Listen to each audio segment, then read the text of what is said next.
मैं इस वीडियो में ये बताने वाला हूँ कि जब आप एग्ज़ाम में पेपर देने जाएंगे तो आपको किस तरीके से प्रेजेंटेशन देनी चाहिए, फॉर्मेट कैसे बनाना चाहिए और किन बातों का तुमको ख्याल रखना चाहिए। आपकी स्क्रीन पे एक शीट है। जैसे ही आपको एग्ज़ाम में क्वेश्चन पेपर सॉल्व करने के लिए शीट मिलेगी, ये वही शीट है, ये फ्रंट पेज है। देखो, जब भी हम एग्ज़ाम में पेपर देने जाते हैं, ठीक है, एग्ज़ाम में जब भी हम पेपर देने जाते हैं तो इस तरीके से हमारे पास दो साइड होती हैं।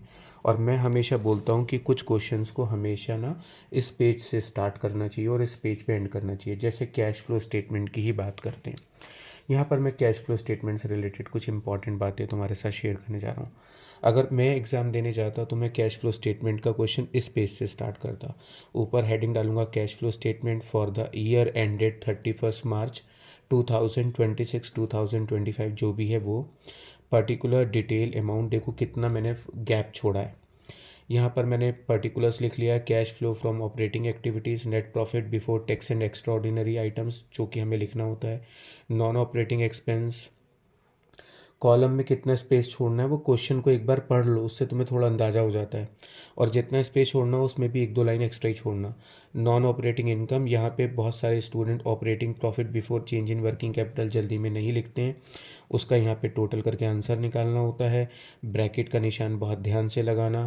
करंट एसेट अगर डिक्रीज़ हो रही हैं तो माइनस, और करंट एसेट डिक्रीज़ होती हैं तो प्लस, करंट लाइबिलिटी इंक्रीज़ होती है तो माइनस। इसी तरीके से करंट एसेट्स अगर इंक्रीज़ हो रही हैं या करंट लाइबिलिटी डिक्रीज़ हो रही हैं तो माइनस। यहाँ पे टैक्स पेड आता है, कैश इनफ्लो अगर प्लस में आंसर आ रहा है और माइनस में आंसर आ रहा है तो cash uses from operating activity. इन सब चीज़ों का आंसर आपको यहाँ आउटर कॉलम में लिखना है, ठीक है। अब यहाँ से हम आ गए, इसी को आगे लेकर आ गए बी कॉलम पे। यहाँ पर हमारे पास cash flow from investing activity आ गया, सेल ऑफ फिक्स्ड एसेट्स आ गई, purchase of fixed assets. Answer के लिए लिखेंगे कैश इनफ्लो अगर आंसर प्लस में आ रहा है और माइनस में आ रहा है तो cash uses from investing activity. आप चाहो तो आउटफ्लो भी लिख सकते हो, आंसर आउटर कॉलम में ले जाना। यहाँ पर आपको प्लस माइनस करके आंसर सीधा आउटर कॉलम में लेके जाना है। इसी तरीके से cash flow from financing activity, issue of share capital, payment of share capital और लोन।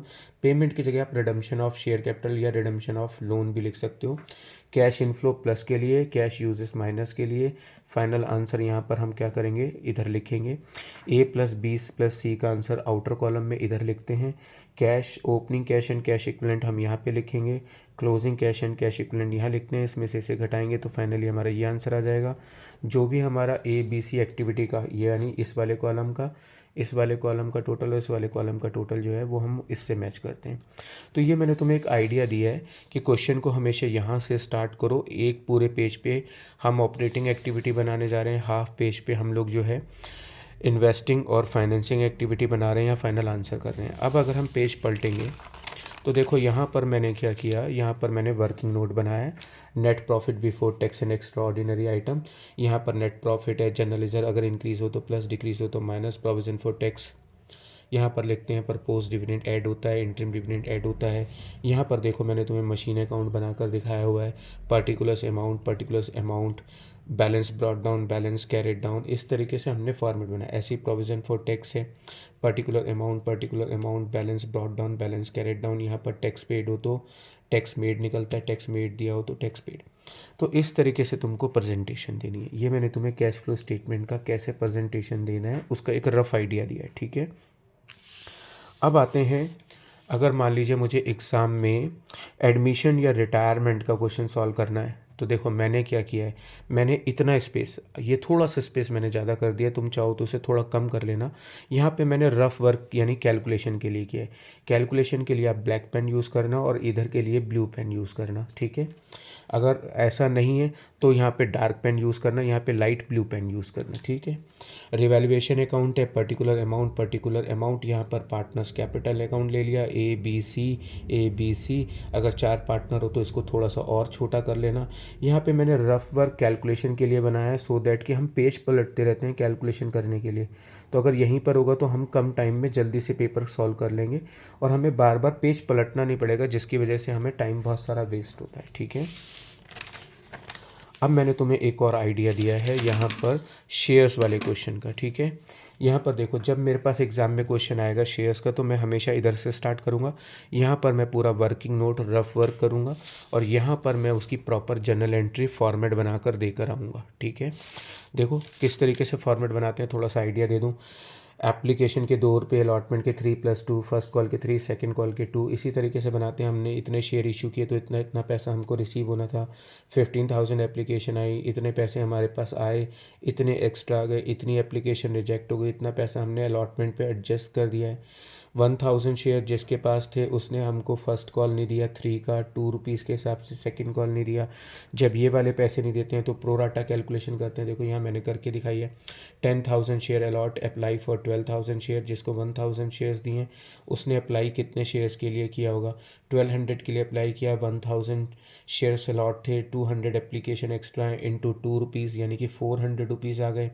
तो 1000 इंटू 5,000 देने थे, 400 कट कर लें तो कितने पैसे नहीं दे रहा, 4600।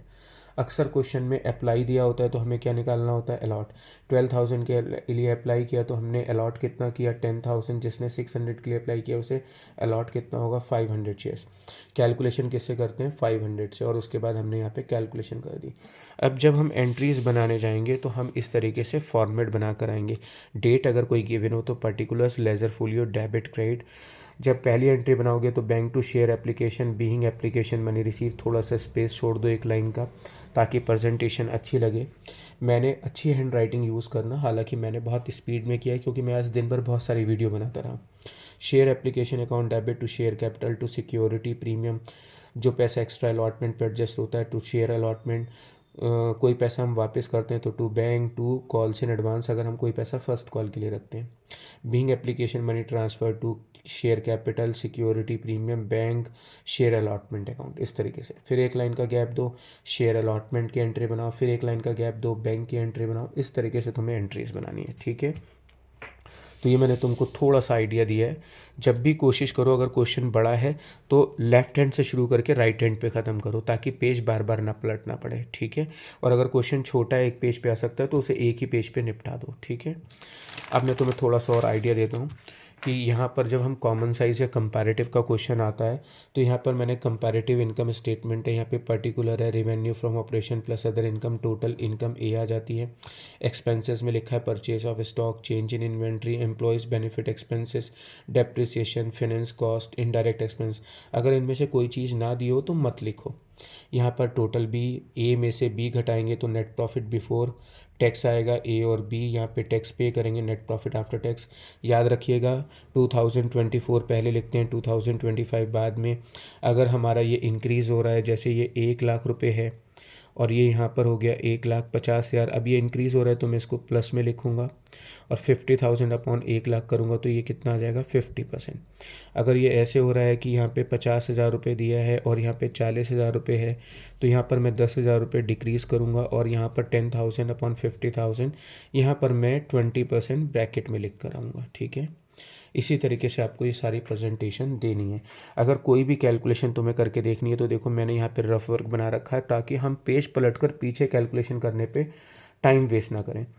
जितने भी क्वेश्चन जनरल एंट्री के होंगे उनमें प्रॉपर फॉर्मेट बनाना है, जिनमें अकाउंट्स होंगे उनमें पर्टिकुलर अमाउंट लिखना है। अगर डेट हो तो कोशिश करना डेट को बहुत अच्छे से केयरफुली पढ़ना।